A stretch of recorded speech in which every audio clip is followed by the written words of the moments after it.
Hey, online family and friends, Tracy here. Today we're going to talk about a question that I get asked a lot, and I want to make sure it's on my website and that we're all on the same page.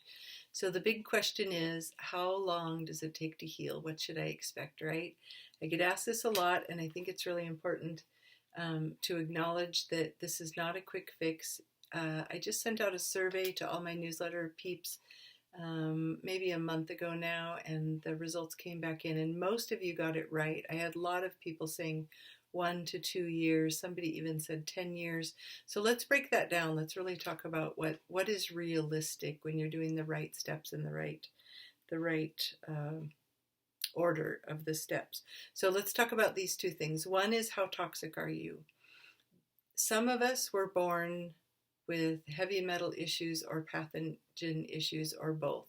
Let's talk about the people who had chronic ear infections as a kid. That means you had an overload of strep right from the beginning, and the antibiotics killed off some bacteria, but we know it doesn't kill all of them, and that's how people end up in that cycle of antibiotics over and over.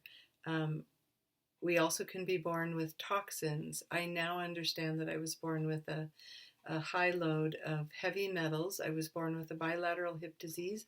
It started to express itself as I was learning to walk, and so anyway, I wore a brace in kindergarten and first grade, and even with that, my left hip didn't form properly, and that leg is a little bit shorter. But anyway, I know that I was born with some toxicity issues, and so I have a lot longer to heal, right? It wasn't just an exposure that I had last week walking down the aisle at Walmart. It means that I came into this world with some of that. I also want to talk about the phases of healing. And so this is that the body has wisdom, and we need to honor that when we're going through the healing. Your goal might be to lose 10 or 40 pounds, but your body's goal is to get rid of the things that are life-threatening first. So one of those is to get rid of pathogens that are overwhelming the immune system, because that's a big deal. That can be life-threatening. Number 2 is to get rid of some of these toxins. Number 3 is going to be clearing excess fat from the bloodstream and from the organs, because that's a big deal. If you have a heart attack, you've got clogged arteries. If you have a stroke, you've got a clot of blood headed around. So the body has phases, and over the 20 years I've been in business, I feel like I've learned how to manage those, give people the right steps and in the right order to honor what the body's going to want to do first, second, and third.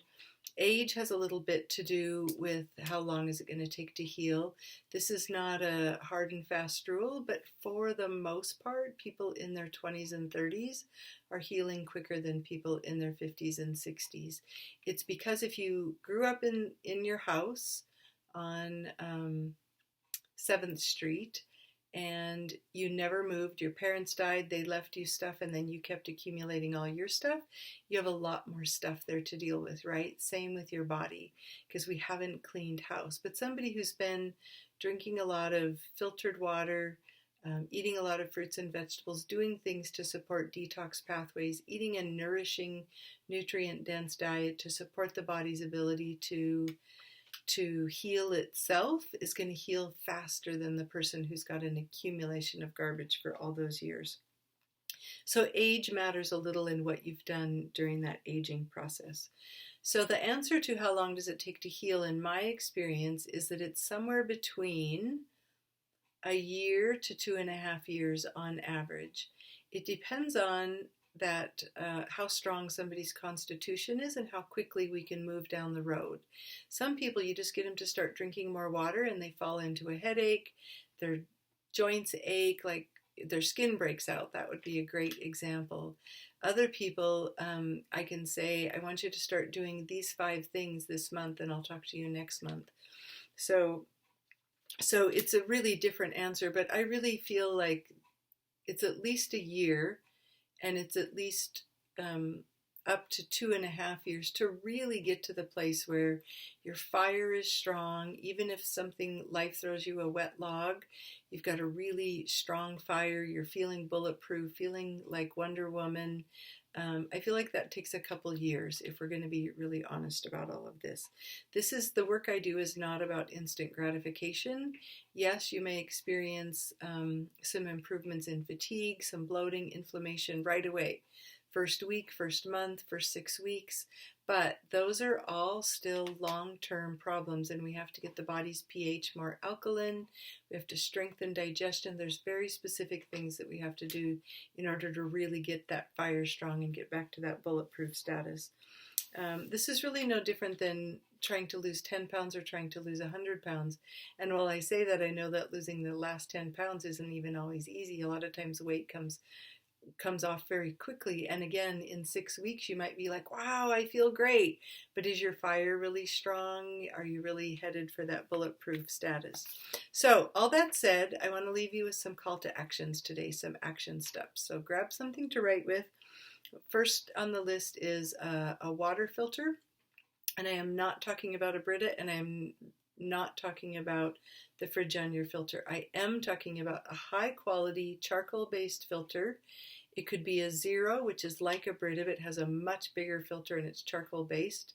And so those are okay, but we go through way too much water for those. And even on top of that, I feel like the Berkey filters out 99.9% of almost anything. We have a well. I've talked about this before, but these are action steps. If you're just getting started, it's a good refresher. So a high quality filter, not only for your drinking water and cooking water, but also you want to filter for your tub and shower. And you can get those from Berkey, other places. If you're going to take a bath, one of the coping mechanisms then is that you have to use the shower filter and run as hot of water as you can into the tub, because it's already losing some of that heat as it goes in. Or you can look at whole house water systems. Number 2 is start drinking a gallon of water a day. For me, this includes the water I put in my smoothies. You can do a gallon, 4 quarts or 4 liters a day, and what you put in your smoothies. But for me, I drink at least 3 quarts of just pure filtered water with lemon or lime juice. I put my zinc in there, sometimes honey, not all 3 quarts, and then I also add a half a quart of water to each smoothie. 9 servings of fruits and vegetables is number 3.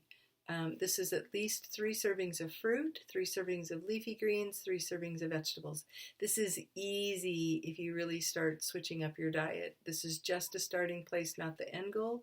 But if you are early on the healing path, we're talking about 3 servings of fruit. That's a medium-sized banana, a medium-sized apple, a medium-sized orange. It could be grapes. It could be some cantaloupe or watermelon. Getting the fruit in is easy. Fruit is not what makes you sick, by the way. That's a whole nother subject. I've written several blogs about the healthiest diet. Our body runs on glucose, not donuts, not chocolate chip cookies, but our body runs on glucose, and fruit is a preferred source. Vegetables, we're talking about green beans, broccoli, cauliflower, whatever you like, and sauteed onions, but 3 cups of those. And for leafy greens, we're talking about 3 cups, which is almost nothing when you start putting it in a smoothie. If you were to take those leafy greens and put it in a food processor and run it and sort of pre-chew that food, you would see that 3 cups of leafy greens turns into almost nothing, tablespoons of food when you break it down, which is what's happening with chewing and the digestive process. Okay, a non-food is to get a timer online and have your Wi-Fi start turning off at bedtime, whether that's 10 o'clock, 11 o'clock, whatever's comfortable for you. We all should be heading for bed around 9:30 and sleeping by 10 because our body heals in different stages while we're sleeping. So staying up until midnight and sleeping until 9 is not the same as going to bed at 9 o'clock and getting up at 7 o'clock. But anyway, get a timer and it'll turn your internet off at, let's say, 10 p.m., turn it back off at 6 a.m. That saves you 8 hours of that 24/7 broadcast of the Wi-Fi. And the last one is movement. I've talked about this quite a bit too. I'm going to pick rebounding again for today, but you're going to want to do some strength training. Not everybody's ready for that right away, but rebounding is like a mini trampoline, and if you're really sick and very sensitive, very toxic, just getting started, you want to do what's called a health bounce, and you're not even taking your feet off of the rebounder. You're just doing what's called a health bounce, and then as you start drinking more water, eating more fruits and vegetables, lowering your fat, doing things that allow your blood to start circulating, your liver to start filtering better, then you can start to pick your feet up some. And when you really get that strong constitution, the fire back, and you're doing great, feeling more like Superwoman, you can start adding weights and doing weightlifting. What's really important early on is not to overdo it. Even if you're going out for a walk, don't go out for a 5-mile power walk if you have a really sensitive constitution and you're just getting started on the healing path, because you're actually requiring work to be done of your adrenal glands to give you that adrenaline to keep going. And now you're just overworking your adrenalines or your adrenal glands. And most people have at least some adrenal fatigue. So that's another blog post. But there's your tips for today. And I want to send blessings to all of you across the airwaves. And we'll see you next time. Okay.